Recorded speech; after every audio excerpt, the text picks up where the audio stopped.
Mga kauturan, mayong adlaw sa inyong tanan. Sa sining tion, mag-aopdanay naman kita sa pagpamalandong sa pulong sa Ginoo nga makita sa John chapter 3 kagaton pagabasahon halin sa 14 pagkadto sa 18. Kagampulong sa Dios naghambal sing subong sini sa hiligaynon nga Bible. Nagsiling pagid si Jesus, pareho sang ginhimo ni Moses sa iya pagbayaw sang manog sa kamingawan, sa amuman nga bagay, ako nga anak sang tao, kinahanglan nga pagabayawon man. Agod ang kada isa nga magatuo sa akon, makaangkon sang kabuhi nga wala sing katapusan. Kay ginigugma gid sang Dios ang mga tao sa kalibutan, amo ganing ginhatag niya ang iya bugtong anak. Agud nga ang bisan sino nga magtuo sa iya hindi mawala kundi hatagan sang kabuhi nga wala sing katapusan. Kay ang Dios wala nagpadala sang iya anak diri sa kalibutan agud sintinsihan ang mga tao nga silutan, kundi ginpadala niya sa pagluwas sang mga tao. Gani ang bisan sino nga tao nga nagatuo sa iya hindi pagsintinsihan nga silutan, pero ang bisan sino nga wala nagatuo sa iya nasintinsyahan na tungod nga wala siya nagtuo sa bugto nga anak sang Dios. Ini amo ang pulong sang Ginoo, kagaton tanawon ang mga kaundan sining tanan, kagatagan man naton sang aplikasyon nini sa aton mga kabuhi. Ang tigulo sang aton paghambalan subong amo ang anak sang tao. Sa Bible, si Jesus Christ may duha ka title nga permi ginahambal sa iya. Ini amo ang ngalan, anak sang Dios kag anak sang tao. Ginatawag siya sang diri sa duta nga siya amo ang anak sang Dios kag siya man amo ang anak sang tao.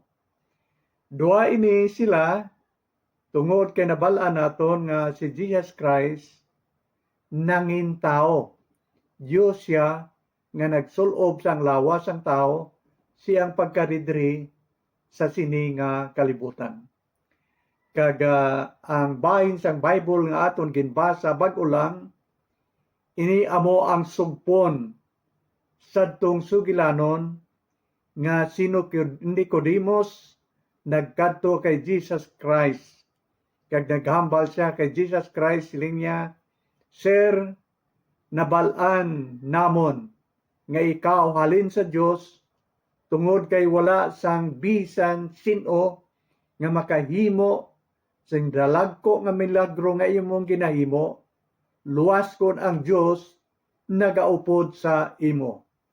Kag Jesus Christ naghambal siya, Nicodemus, dapat ikaw mataw liwat. Amo ini ang mga sugilanon nga ginhambal ni Jesus Christ sa iya nga wala gid si Nicodemus makaintindi kung ano ang kahulugan sini. So nagsabat si Nicodemus sa Jesus Christ, paano ang isa ka tawo nga dako na makabalik liwat sa tiyan siya nga iloy agod nga ibunag kag mataw liwat. So wala sila naghang panay. Kung aton pagatun-an ang bilog nga chapters, may madamo siya nga mga verses, mahangpan naton diri kung ano ang buot silingon ni Jesus Christ sa iyang paghambal kay Nicodemo nga dapat siya mataw liwat. Sa simple nga paghambal, agud nga hindi kita mabudlayan sa pag-intindi sini, ang gusto silingon ni Jesus Christ, Nicodemus, dapat ikaw maluwas kag magbag-o sa imong kabuhi. Ang pulong, dapat ikaw mataw liwat. Ang gusto silingon ni Jesus Christ, dapat ikaw maluwas kag magbag-o sa imong kabuhi. So, aton tanawon subong, paano ang tao nga maluwas? Ari na diri sa mga verses nga masunod, kag ang aton ginbasa, amo ina ang sentro nga nagapaatag kung paano ang tao mataw liwat o kon maluwas. Ang John 3:16 nga aton paborito nga bersikulo nagahatag simpaatag sini. Kung kaluwasan sang aton mga kalag-ang pagkabalan, dapat nga ang Amay sa langit magpadala sang manluluwas diri sa kalibutan. Agod matigayon ang kaluwasan sang aton mga kalag. Okay, ang John 3:16 nagasiling, kay ginhigugma gid sang Dios ang kalibutan. Sa bagay nga ginhatag niya ang iyang bugtong anak. So ang Amay naghatag o ko nagpadala. Sulito na kung kaluwasan ang paghahambalan, dapat nga ang Amay sa langit magpadala sang manuluwas. Kag ang ginpili nga ginpadala nga manuluwas amo si Jesus Christ.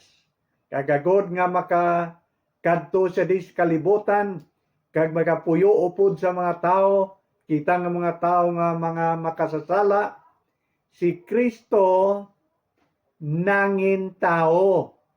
So nabalaan nato ang istorya nga siya na tao gikan kay Virgin Mary, sa bulig sa balaan nga espiritu si Mary nagbusong kag nagbata sang isa ka lalaki, kag gingalanan siya si Jesus Christ, Jesus. Kay siya amo ang magaluwas sa bug-os nga kalibutan. Amo na ang primero nga tikang, dapat ang Amay magpadala sang manuluwas, kag ang ginpili nga manuluwas yung ginpadala amo si Jesus Christ. Kabangdanan nga si Kristo nangin tao, agod nga pakapuyo siya upod sa mga tao, kag makahambal na nungod sang kaluwasan sang aton mga kalag. Kag mayari diri nga mga dinalan sa Bible nga nagahambal sa aton nga sang si Kristo na tao na, nakita siya nga isa lang siya ka ordinaryo nga mga tao, kag ang iban nga mga katawan wala gid makakilala nga si Kristo amo ang bugtong anak sang Dios nga ginpadala agod magluwas sa mga katawan gikan sa silot sang ila mga sala. Tama lang siya ka ordinaryo.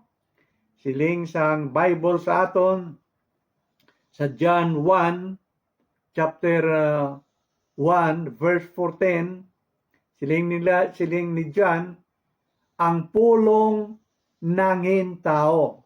Ang pulong amo si Jesus Christ nahimo nga tao.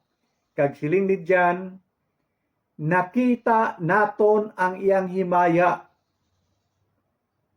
nga puno sang grasya kag kamatuoran. Ini nga himaya, siling ni John, iyang naangkon halin sa langit, halin sa iyang Amay. Naangkon niya subo nga bugtong nga anak sang Dios. So ang siling ni John nga si Kristo nangin tao, kag nakita nila kag naton nga si Kristo puno sang himaya kag kamatuoran. Amo na ang nakita nila kay Jesus Christ.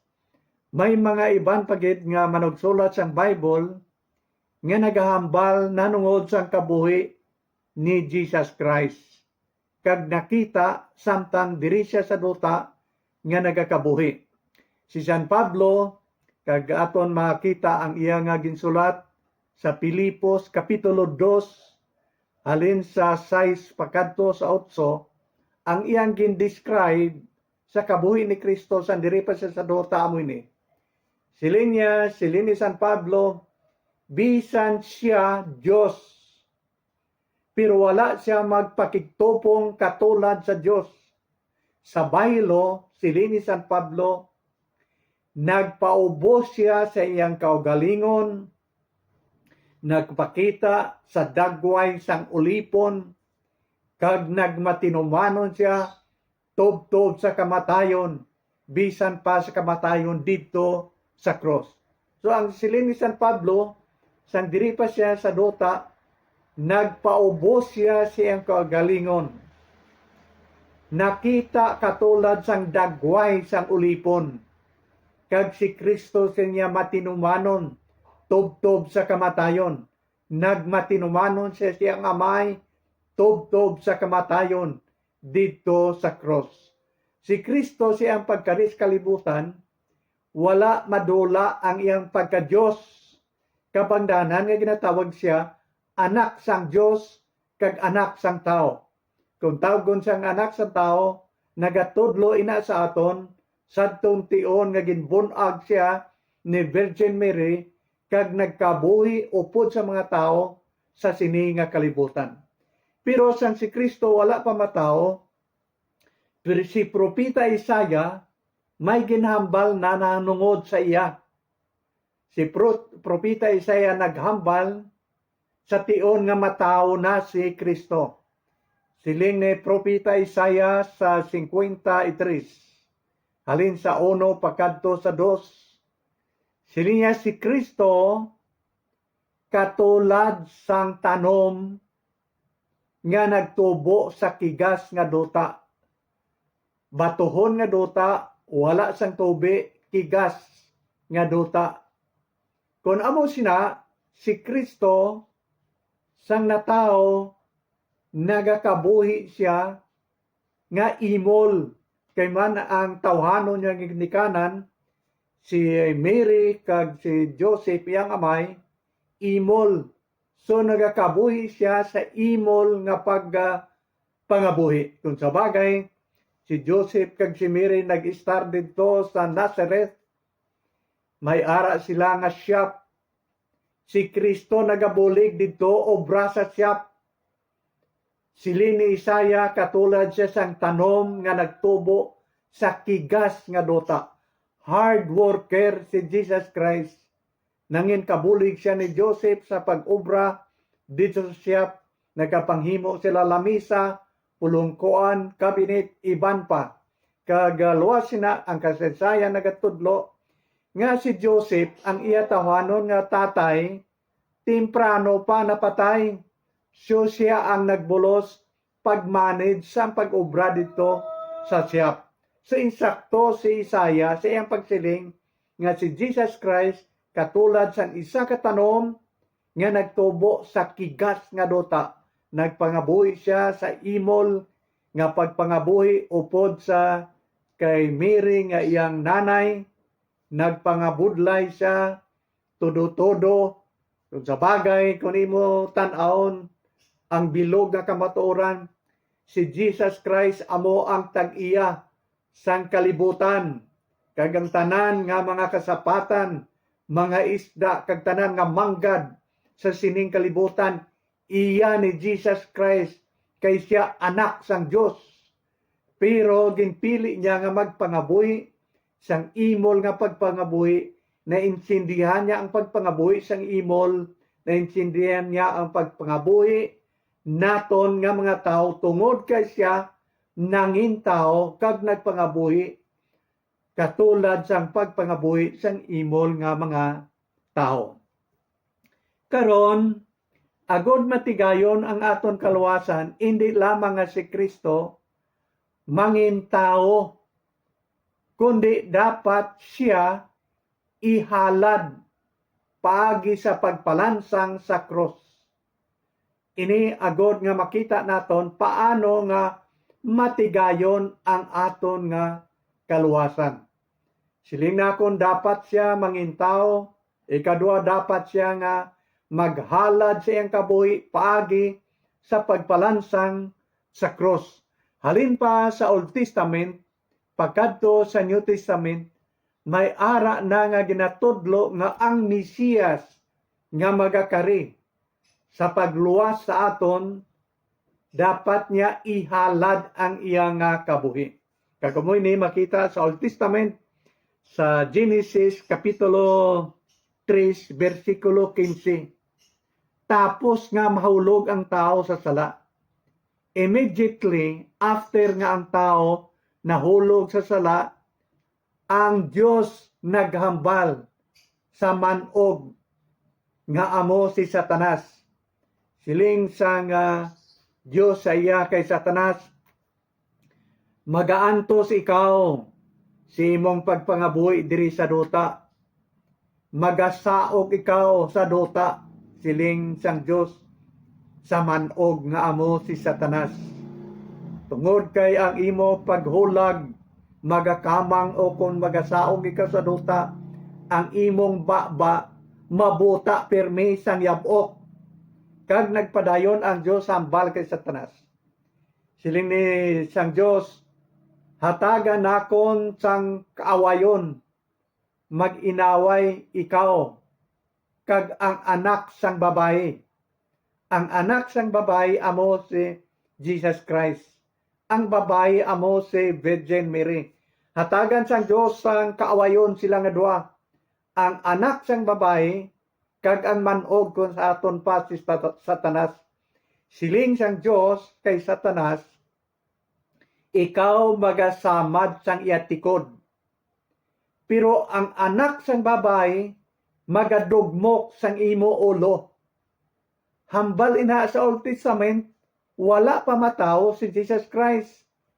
Ina nga sugilano nagatudlo sang kamatayon ni Kristo dito sa cross. Okay. Satanas, magasamad ikaw sa iyang tikod, sa iyang tiil. Kung sa aton pa, lansang, magasamad, magapilas, ilansang si Kristo sa cross. Amo na ang interpretasyon. Pero ang anak sang babae, si Jesus Christ, magadugmok siyang ulo. Kuhaon, ubahan ni Jesus Christ ang gahom ni Satanas. Madula ang gahom niya. Wala na siya sing gahom. So si Satanas, hindi gabahanan. Kay man ubanan ni Kristo ang iyang gahom. Sang si Kristo naghalad sa iyang kabuhi dito sa cross. Kabangdanan ang Bible nagatudlo sa aton nga batuan naton si Satanas kay magadalagan lang na siya. Way na siya gahom. Madalagan kay ginkuha na ni Kristo ang iyang gahom. Batok sa aton. So ang aton himuon nga batuan lamang naton siya. So ginhambal na ina sa Old Testament. Kagsan si Kristo nagkari sa duta nga nahimong tao, nabalaan na nga daan ni Kristo kung ano ang iyang misyon.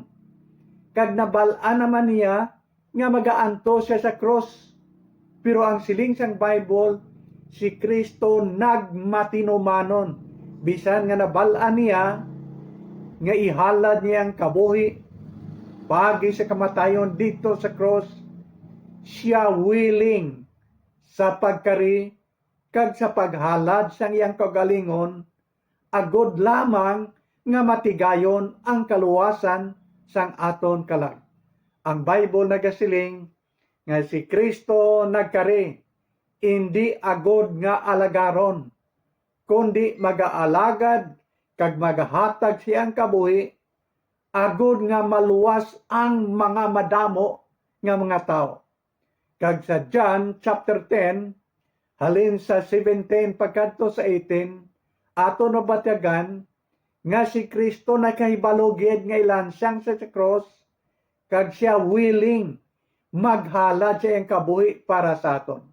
Siling ni Jesus Christ, nga ako ang maayo nga manugbantay sang karniro, ang akon amay sa langit, nahigugma sa akong tungod kay ako handa kag willing maghatag sang akon mga kabuhi para sa akon mga karniro. So si Kristo voluntaryo nga ginhatag niya ang kaugalingon. Pagi sa paghalad siyang kaugalingon dito sa cross, ina para sa aton nga kaluwasan. Kung sa aton pa, wala nagkakahulugan nga si Kristo nagkari, kag wala siya kabalo kung anong matabo sa iya, kag wala siya makabalo sang iyang misyon.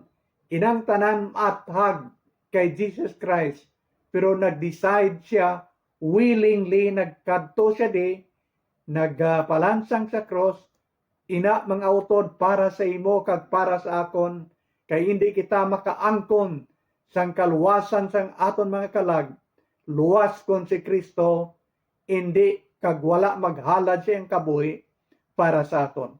Kay wala na sang iban nga qualified nga manuluwas sa pagluwas sa aton, kundi si Ginoong Kristo gid lang. So kinahanglan niya ihalad ang iyang kaugalingon paagi sa pagpalansang sa cross, agod nga mataw kita liwat o kon agod nga makaangkon kita sang kaluwasan sang aton mga kalag. Si San Pablo nagbatyag sing daw medyo hindi kaayo klaro para sa aton nga mga tao. Kag naghambal si San Pablo sa Roma Kapitulo 5. Kag makita nimo halin sa 8 paydalom, siling ni San Pablo, mabudlay nimo ini pangitaon sa kalibutan, nga ang isa ka matarong manginmatay sa mga tao nga makasasala. Kag siling ni San Pablo, ginpakita sang Dios ay ang dako nga paghigugma sa aton, nga bisan sang mga makasasala pa kita, si Kristo nanginmatay para sa aton. Mahapos siguro kon mag-abyan, kon maayo batasan na yung abyan, masiling siya nga, okay, panghinmatyan ko na kay daw manami batasan ng abyan ko. Pero sa bahin yan ni Kristo lain, siya nga matarong wala sing sala, nanginmatay sa mga tao nga makasasala katulad sa aton. Kag siling ni San Pablo, mabudlay ina pangitaon, dira lang ina makita kay Ginoong Hesus. Siya naghalad siyang kabuhi, voluntaryo para sa aton tanan. Kung aton madumduman, ang ika-apat bala nga pulong ni Jesus Christ, andito na siya sa cross. Ang ika-apat niya nga pulong nagsiling, Amay, nga ang gintalikdan nimo ako. Amo na ang ginhambal niya. Amay nga agin abandon nimo ako. So kabudlay sina nga insindihon, pero ang kamatuoran nga ang amay wala nagbiya siyang anak, kag ginpasagdan wala ginsikway sang amay ang iyang anak dito sa cross. Kung sa bagay, ang Bible sang diri si Kristo sa dota, sang baptizan si Kristo ang amay sa langit, nagasiling, ini amo ang pinalangga kong anak, nga sa iya nahamuot ako. Sang si Kristo nagtaklad sa mataas nga bukid, upod siya ang mga disciples, nagkambyo, nagbalhin ang lawas ni Kristo, ang iyang bayo nagputi, kag natingala ang iyang mga apostoles, kag nabatian nilang may tingog sa langit na naghambal, ini amo ang akon pinalangga kag hinigugma nga anak, magpamati kamo sa iya. Ginahambal sa Bible nga ang amay sa langit, nagahambal nga iyang anak, iyang pinalangga. Pero dito sa cross, siling naton, may pagkambyo sang ginahambal sa amay. Nagsiling si Kristo, amay, nga agin talikdan, nimo ako. Siling nakon, wala ina agin sikway, sang amay ang iyang anak, kay ginahigugma niya gid ina sing mayo. Pero nga naghambal si Kristo sina, amo ini ang kamatuoran nga aton dumdumon. Nga ang ginpas-an ni Kristo dito sa cross, aton mga sala. Ginpas-an niya ang sala sang bilog nga mga tao, tanan nga mga tao sa kalibutan. Katungod kay ang amay, Diyos nga balaan, nga hindi makaagwanta magtanaw sang sala sang tao, nga ginapas-an ni Kristo, nagtalikod siya, hindi siya gusto magtanaw. Primero, hindi siya gusto magtanaw nga nag-antos ang iyang bugtong anak. Hindi siya gusto magtanaw sang sala nga ginpas-a ni Kristo kay kontra ina sa pananaw sang Dios nga balaan. So siya nagtalikod. Si Kristo nagsiling, Amay, nga ginabandon nimo ako. In actuality, ang Amay hindi makagwanta magtanaw sang pag-antos kag sang sala sa mga tao nga iya ginpasan. Kung ikaw naka-eksperyensya nga may ara nga tao nga ginabakunahan bala sa COVID ni may ara nga tao nga ginabakunahan, ako adlaw kag gabi gina-injeksyonan ako tungod kay mataas ang akon sugar. Ang akon kaluyahon amo ini, hindi ko gusto nga magtanaw kung mag-inject na ang doktor sa isa ka tao kay daw nagabatyag ako sang kasakit. Kung sa bagay, ang isa ka doktor nga ginabala na akon, lingkodok, ginasakitan bala ako sang dagom nga na ako i-inject sa akon. Nagkadlaw ang doktor kang siling, kadako sang lawas mo, nadlo kasi ning gamay-gamay kaayo nga dagom nga gina-inject. Ang kamaturan amo nga daw hindi ko iya gusto magtanaw. Siguro talawit lang ko sa mga dagom nga ginabakuna. Aton man imagine ang Amay hindi iya bakuna nga dagom nga gamay ang ginlansang kay Kristo. Ang kamot kag andiel dalagko nga lansang, sino nga Amay nga makaantos magtulok. Dua ka bagay, hindi siya gusto magtulok sang sala, hindi man siya gusto magtulok sang agi sang lansang. So ang Amay nang talikod, amo ina ang dagway sang dako nga pag-antos ni Kristo nga nabalaan na niya nga daan before siya nagkari sa kalibutan, nabalaan niya na nga daan nga munang matabo sa iya, pero nag-decide gid siya nga magkari, maghalad siyang kabuhi dito sa cross, ina para sa imo kag para sa akon, kay amo lamang ina ang bugto nga paagi nga ikaw kag ako makaangkon sang kaluwasan sang aton mga kalag. So ano pagid ang dapat himuon agod nga makaangkon kita sang kaluwasan sang aton mga kalag? Ang sunod nga himuon agud mataho kita liwat o kon makaangkon sang kaluwasan amo nga dapat nga mabayran ang silot sang sala. Mabayran kay kun hindi mabayran ang silot sang sala, kita amo ang silutan. Kay mo ning ginahambal sang Romans chapter 6 verse 23 nga nagahambal ang bayad sang sala amo ang kamatayon. Kung sa aton pasilot si impierno, amo ina ang bayad sang sala. So dapat mabayran ina agod nga hindi kita masilutan sa impierno.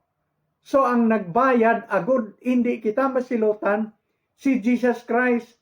Ano ang ginbayad? Amo ini ang siling ni San Pedro. Kagini makita naton sa Bible, 1 Peter chapter 1 verses 18 pakadto sa 20. Ang siling ni San Pedro amo ini, wala kita ginbayran sang pilak o kon bulawan, kundi ang ginbayad ni Kristo amo ang iya hamili nga dugo. So ang bili agod mabayran ang aton nga kabuhi, ang silot sang aton mga sala, amo ang hamili nga dugo ni Kristo. Kabangdanan nga kung padayonon nimo pagtuon ng Bible, nagatudlo sa aton na kung wala sing pagpatubod sang hamili nga dugo ni Kristo, wala sing bisan sino nga gwapo nga tao nga makaangkon sang iya kaluwasan. Without the shedding of the blood of Jesus Christ, there can be no remission of our sin.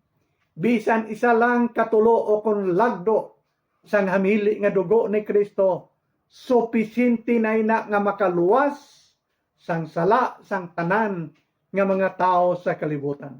So agod makaangkon kita sang kaluwasan kag mataw kita liwat, dapat nga babayran sang hamili nga dugo ni Kristo ang aton mga sala. Pero hindi lang ina nga may ara da nga period nga nagasiling. Ang bayad sa sala kamatayon, may sugpon ina ang siling niya da, pero ang dulot sang Dios amo ang kabuhi nga wala sing katapusan. So dira naton makita ang ginasiling nga kaluoy kag paghigugma sang Dios. Ang pulo nga ginagamit ni San Pablo sa English, grace. Ang grace templado sang kaluoy kag paghigugma sang Ginoo. Tungod siyang gugma kag kaluoy, ginpatuluan kita niya sa iyang hamili nga dugo, kag iya ginatan-ay, ginahatag niya sa aton ang ginasiling nga kabuhi nga wala sing katapusan.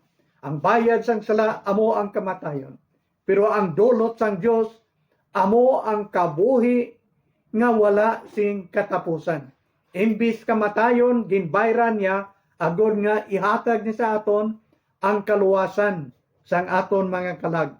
So kinahanglan gid si Kristo nga magkari magpalansang magpatulo sa nga hamili nga dugo agod nga matigayon ang kaluwasan sang aton mga kabuhi. So karon ano ang aton buhaton?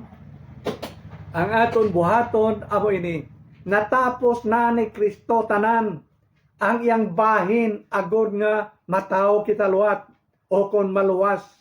Siya nagkarina, siya naghalad na siyang kabuhi, siya nagpatubod na siyang hamili nga dugo. Ang aton na lang bahin agod nga matigayon gid ang aton kaluwasan, subong amo nga magtuo kita kag batonon naton siya sulod sa aton kasing-kasing. Buksan naton ang aton mga kabuhi, pasudlo naton siya, kag paagi na siling sa Bible, mahimo kita nga mga anak sang Dios. John chapter 1 verse 12, sa tanan nga magtuo kag magbaton kay Kristo, mahimong mga anak sang Dios. Mga utod sa imong paghimo, sina nga desisyon, mahimo kang anak sang Dios tungod kay anak na ikaw sang Dios, na tao na ikaw sa pamilya sang Dios, na tao na ikaw liwat. Sa una mo nga pagkabunag diri sa kalibutan, bata ka ni tatay mo kag ni nanay mo, tawhanon nga kinikanan. Pagtuo nimo kag pagbaton kay Kristo, nahimo na ikaw nga anak sang Dios, na tao na ikaw liwat, kag nahimo na nga anak sang Dios. Anak ka ni tatay mo kag ni nanay mo, anak pag ikaw sang Dios, tungod kay ikaw nagtuo kag nagbaton sa iya. Pero sulito na ako na ginhambalan na ako sang nagunang mga tion, agod nga mangin maathap kagid ni sa aton. Ang matudtod nga pagtuo kay Kristo, genuine nga pagtuo, mga makaluwas sa aton, amo ini ang pagtuo nga inupdan sang aton paghinulsol sang aton mga sala. Kung wala kita nagahinulsol sang aton mga sala, ang aton pagtuo ara lang sa ulo piki. Kag ang genuine nga pagtuo inupdan gid sa pagbaton kay Kristo sa aton kabuhi. Hindi nga sagwa siya, kundi ari na siya sa sulod. Kag siling sa Bible, kung ang tao yara na kay Kristo, bag-o na siya nga tinuga. Ang daan nagtaliwa na, tanawa ang bag-o nag-abot. Ang resulta kung ikaw nagtuo sang genuine nga pagtuo, ang imong kabuhi nagbag-o na. Amo nang siling ni Jesus Christ kay Nicodemus, Nicodemus, dapat ikaw maluwas kag magbag-o sang imo kabuhi. Dapat ikaw mataw liwat. Kag ang pagkatao liwat, amo ini nga dapat ang tao maluwas kag magbag-o siyang kabuhi. Samtang nagkakabuhi siya sa siningadota. Kag sa katapusan, ako nibilin sa inyo ang bersikulo chapter 3 sang John verse 18 Kag hini amo ang pulong nga matag nga ginahambal sang Dios sa aton sa mga tao nga nagtuo na kag nagbaton kay Kristo. Ang matabo amo ini siling sang Dios sa mga nagatuo, hindi na siya pagsilutan. Hindi na siya paghukman sa silot. Kundi nakaangkon na siya sang kaluwasan. Ang nagatuo kay Kristo, hindi na paghukman sa silot. Ang wala nagatuo kay Kristo, nahukman na tungod kay wala siya nagtuo sa bugtong nga anak sang Dios. So para sa mga tao nga nagtuo kag nagbaton kay Kristo, ginhambalan kita kag dapat magkalipay kita sini kay siling sang Dios sa aton, hindi na paghukman sa silot, wala na sing paghukom sa mga nagtuo kay Kristo. Sa piyak nga bahin, sa wala nagatuo, siya pagahukman sang Dios sa nagakaigo nga tiyon.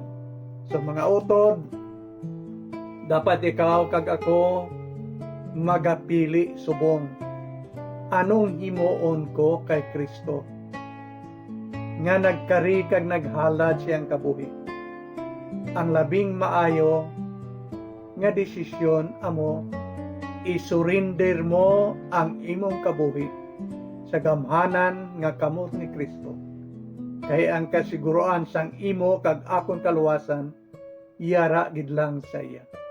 Padamong salamat, kakabay, ang kalinong kag paghidait sang Dios magapabilin gid sa aton tunga tubto siyang pagbalik liwat sa sininga kalibutan.